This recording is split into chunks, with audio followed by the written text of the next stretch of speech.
The world held its breath in the late summer of 1939. Tensions in Europe had been rising for years. Adolf Hitler's Germany was growing more aggressive. On September 1st, 1939, that tension finally broke.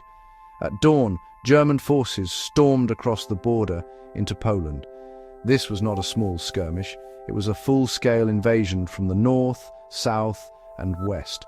The sound of explosions and marching boots echoed across the Polish plains. For the people of Poland, it was a moment of sheer terror. For the rest of the world, it was the undeniable start of a conflict that would change everything. The fragile peace that had followed the Great War was shattered forever. The invasion was a profound shock to people everywhere. Despite Hitler's previous actions, many had hoped that another major war could be avoided. Diplomats had worked tirelessly, but their efforts had failed. The news spread quickly through radio broadcasts and newspaper headlines. Families gathered around their wireless sets, listening with dread to the reports coming from the front. The invasion of Poland was a brutal act of aggression. It showed that Hitler's ambitions could not be contained by treaties or negotiations. It was clear that this was not just another border dispute, it was the beginning of a fight for the very future of Europe and the world. The Polish army fought back with incredible bravery. They were determined to defend their homeland against the invaders. Polish soldiers, though often outmatched in terms of equipment, stood their ground with fierce resolve. They faced a German military that was not only larger, but was also testing a terrifying new method of warfare. The Polish forces were spread thin, trying to defend a long border. They expected a more traditional, slower-moving conflict. Instead, they were hit with a speed and force that was unlike anything seen before. Their courage was immense, but they were facing an overwhelming and revolutionary military machine. The struggle was desperate from the very first day. 2 days after the initial invasion, on September 3rd, 1939, Britain and France delivered an ultimatum to Germany. They demanded that German troops withdraw from Poland immediately. Hitler ignored the demand. In response, Britain and France officially declared war on Germany. This act transformed the German-Polish conflict into a wider European war.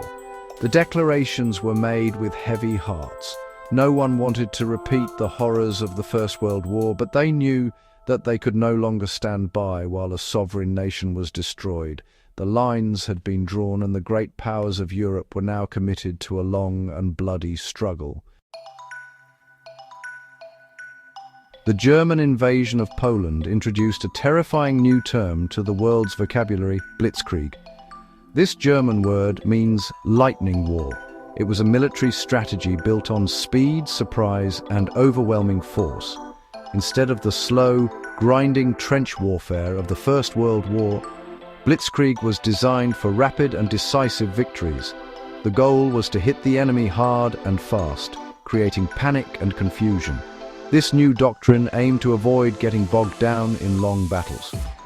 It was about punching through enemy lines and causing chaos deep behind their defenses, making it impossible for them to regroup or mount an effective counterattack. The key elements of Blitzkrieg were coordination and technology. The attack was led by fast-moving panzer tank divisions. These armored columns would smash through the weakest points in the enemy's defenses. They did not stop to fight every pocket of resistance. Instead, they drove deep into enemy territory, cutting supply lines and communication networks. Following close behind the tanks were motorized infantry units who would secure the areas the panzers had bypassed. This combination of speed and power was designed to encircle and trap large enemy forces before they even knew what was happening. It was a radical departure from the static front lines of past wars. Crucial to the success of Blitzkrieg was air power. The German Air Force, the Luftwaffe, played a vital role. Stuka dive bombers, with their terrifying sirens, would act as flying artillery. They would bomb key targets like command posts, bridges, and railway lines. This not only destroyed important infrastructure, but also spread fear among both soldiers and civilians. By controlling the skies, the Luftwaffe prevented the enemy from moving their own troops and supplies effectively. This air-to-ground coordination was seamless. The planes cleared the way for the tanks, and the tanks exploited the chaos created by the planes, a deadly and effective partnership. In Poland, Blitzkrieg worked with devastating efficiency. The Polish military was caught completely off guard by the speed and intensity of the German assault. Their forces were quickly cut off from each other and surrounded. The German panzers raced towards Warsaw, the Polish capital, while the Luftwaffe bombed the city from above. Within weeks, Polish resistance was broken. On September 17th, the Soviet Union also invaded Poland from the east, sealing the country's fate. By the end of the month, Poland had been completely overrun and divided between Germany and the Soviet Union. The Lightning War had achieved its first stunning and brutal victory. After the fall of Poland, the war entered a strange and quiet phase, often called the Phony War. For several months there was very little fighting on the Western Front. British and French troops waited behind their defensive lines, while the Germans consolidated their gains. Many people hoped that a full-scale war could still be avoided. However, this period of calm was just the prelude to the next storm. In the spring of 1940, Hitler unleashed his Blitzkrieg machine once more. In April, Germany invaded the neutral countries of Denmark and Norway, securing vital sea lanes and iron ore supplies for the German war effort. The main German offensive in the West began in May 1940. It was a stunning display of military power. Instead of attacking France through the heavily fortified Maginot Line, the German army executed a daring plan. They sent their main armored force through the dense Ardennes forest, an area the Allies had considered impassable for tanks. This surprise maneuver allowed the Germans to bypass the strongest Allied defenses completely. They burst out into open country and raced towards the English Channel. The Allied armies in Belgium and northern France were caught in a massive trap, their command and control systems utterly shattered by the speed of the advance. The result was a catastrophic defeat for the Allies. Countries fell like dominoes. The Netherlands surrendered after just 5 days, its city of Rotterdam brutally bombed. Belgium surrendered soon after. The British and French forces were pushed back to the coast to a small port called Dunkirk. In a remarkable operation, a fleet of naval ships and small civilian boats managed to evacuate over 300,000 Allied soldiers back to Britain, but they were forced to leave all their heavy equipment behind. On June 22, 1940, France, once considered the strongest military power in Europe, signed an armistice with Germany.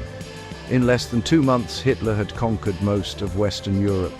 With France defeated, Britain stood alone against the might of the German war machine. The conflict now moved to the skies over southern England in what became known as the Battle of Britain.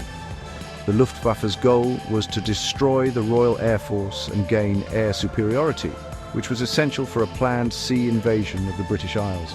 Throughout the summer and autumn of 1940, brave RAF pilots flew day after day to fend off waves of German bombers and fighters. Their heroic defense, famously described by Winston Churchill as their finest hour, ultimately denied Germany control of the air and forced Hitler to postpone his invasion plans indefinitely.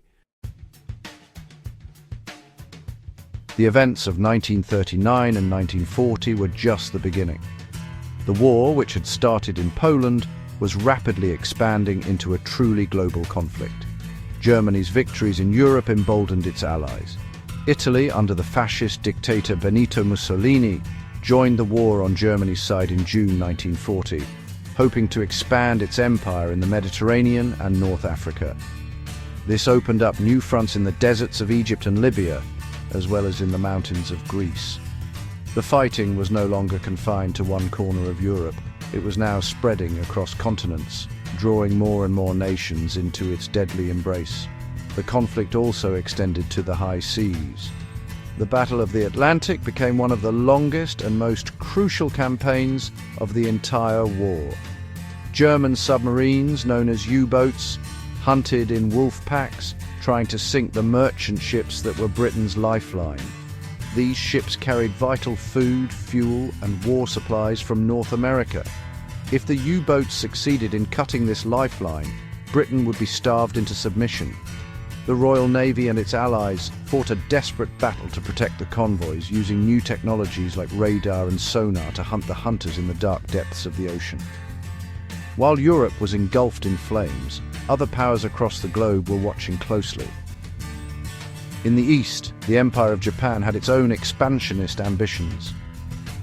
Allied with Germany and Italy in the Axis powers, Japan saw the war in Europe as an opportunity to expand its influence in Asia and the Pacific. It moved to occupy French Indochina and put increasing pressure on other colonial territories. The United States, though officially neutral, was growing increasingly alarmed by Axis aggression.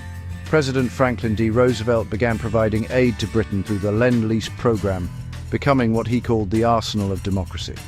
The early events of the war, from the invasion of Poland to the Battle of Britain, set the stage for the years of brutal fighting that followed.